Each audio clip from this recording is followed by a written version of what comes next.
एक तरफ हम और आप आईपीएल के ऑक्शन में खिलाड़ियों को करोड़ों करोड़ों मिलते देखने में व्यस्त थे। विराट कोहली के 30वें शतक को देखकर मस्त थे, लेकिन इसी बीच में जिम्बाब्वे ने पाकिस्तान की बेइज्जती कर दी। और ये बेइज्जती छोटी मोटी नहीं भैया, गजब बेइज्जती है। मतलब ऐसी बेइज्जती जिसमें एक्चुअली में चुल्लू भर पानी में आप डूब मरो। जिम्बाब्वे ने भी पाकिस्तान को हरा दिया। हाँ, मतलब बाबर आजम नहीं गए थे, लेकिन मोहम्मद रिजवान जो एक बड़े कप्तान के तौर पर आए थे, ऑस्ट्रेलिया जाकर ऑस्ट्रेलिया में ओडीआई सीरीज जीतकर आए थे, पहले टी20 में जलील हुए, बेइज्जत हुए, और अब पाकिस्तान ने उनको ठोक दिया यार। जिस तरह से पाकिस्तान की हार हुई है, जिस तरह से पाकिस्तान के बल्लेबाजों ने जिम्बाब्वे के सामने घुटने टेके हैं, भाई साहब आप वो मीम लगा दीजिए, गजब बेइज्जती है। वैसे आज का दिन आईपीएल ऑक्शन और बॉर्डर गवास्कर सीरीज को लेकर था, क्योंकि इंडिया ऑस्ट्रेलिया को हराने का कगार पर है। हमने ऑस्ट्रेलियाई बल्लेबाजों को घुटने पर ला दिया। ऑस्ट्रेलिया खत्म हो रही है। जिस तरह से हमने पीटा है, पर्थ में घमंड तोड़ा है। आईपीएल के ऑक्शन में श्रेयस अय्यर, वेंकटेश अय्यर, ऋषभ पंत, बाकी खिलाड़ियों को करोड़ों करोड़ रुपए मिल रहे हैं। लेकिन ऐसा लगा कि इसका सदमा जो है वो एक्चुअली पाकिस्तान को लगा है, क्योंकि पाकिस्तानी खिलाड़ी इंडिया के ऑक्शन में आते नहीं है, और जब ऑक्शन में वो आते नहीं तो उनको पैसा मिलना है नहीं। इसी सदमे से क्या वो इतनी बुरी तरह पिट गए? जिम्बाब्वे ने पाकिस्तान को एक्चुअली पीट दिया है। मतलब ये मेरे लिए बहुत शॉकिंग चीज है। 10 नवंबर को पाकिस्तान ने ऑस्ट्रेलिया को हराया था 2-1 से सीरीज 22 साल बाद, और 24 नवंबर को वो जिम्बाब्वे के सामने हार गए।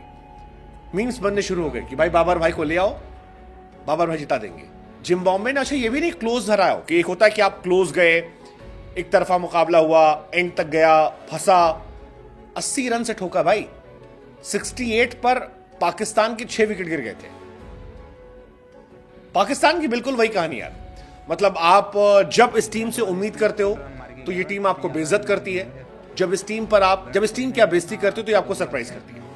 हालांकि जिम्बाब्वे एक बहुत छोटी टीम है, और अक्सर ये कहा जाता है कि छोटी टीमों के सामने जब बड़ी टीमें आती हैं तो दोनों सिचुएशन में उनकी बेइज्जती होती है। अगर छोटे मार्जिन से जीतती, जैसे पाकिस्तान अगर 15, 20, 25, 30 रन से हरा देती, तो भी बेइज्जती पाकिस्तान की होती है यार, 15 रन से हराए।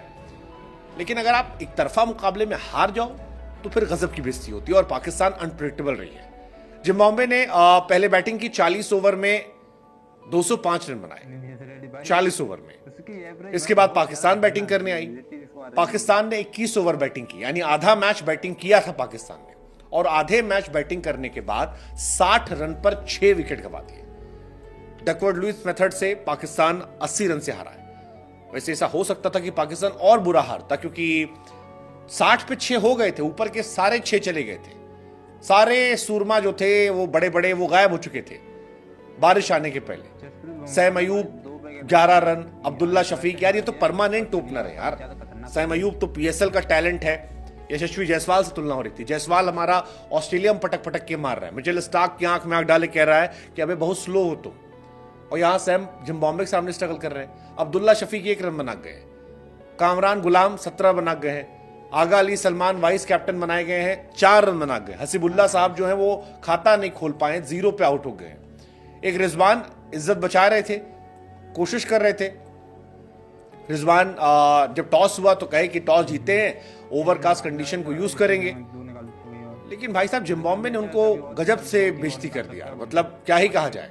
रिजवान ने बाद में कहा कि हमारा दिन नहीं था यार, जिम्बाब्वे ने प्रेशर में डाल दिया, लेकिन बेइज्जती है भाई, बहुत बड़ी बेइज्जती है। आप जिम्बाब्वे के सामने 60 रन पर 6 विकेट गंवा देते हो। कुछ लोग कह रहे बाबर आजम बहुत खुश होंगे यार, एक तो वो गए नहीं इसलिए, दूसरा जाते तो बहुत जलील होते, वो रन बनाते तो भी, ना बना तो भी, तो बाबर भाई की बेइज्जती बच गई। तीसरा, बाबर भाई कैप्टनसी बड़े सवाल हो रहे थे। रिजवान ने पहली बार जब कैप्टनसी की तो लोगों को लगा यार बहुत बड़ा तोप मार दिया है, ऑस्ट्रेलिया को हरा दिया 22 साल बाद। लेकिन अब रिजवान ऑस्ट्रेलिया से पहले व्हाइट वॉश होकर आए, और व्हाइट वॉश होने के बाद अब जिम्बाब्वे से जब हारे तो घनघोर बेइज्जती यार। ज्यादातर लोग तो यही कह रहे हैं कि भैया मामला इसलिए गड़बड़ा क्योंकि आईपीएल के ऑक्शन में एंट्री नहीं थी, उसी के सदमे में गिर गया सारा। हालांकि पाकिस्तान की फुल फ्लेजेड टीम नहीं थी, मतलब बाबर आजम नहीं थे, शाहीन अफरीदी नहीं थे, लेकिन लोग क्या करेंगे? अब देखो, जो नहीं भी थे वो कौन नहीं थे? बाबर खाली नहीं थे, फखर जमान को अपनी टीम में रखा नहीं, सेंट्रल कॉन्ट्रैक्टर हटा दिया है, गेंदबाजी कोई मतलब नहीं है 60 पे 6 गिरने पे, शदाब खान को ड्रॉप कर रखा है, इमाम को ड्रॉप कर रखा है, इफ्तिकार को ड्रॉप कर रखा है, सऊद शकील का सिलेक्शन नहीं होता, तो कोई ऐसा प्लेयर नहीं बाहर था जो होना चाहिए था, नहीं था।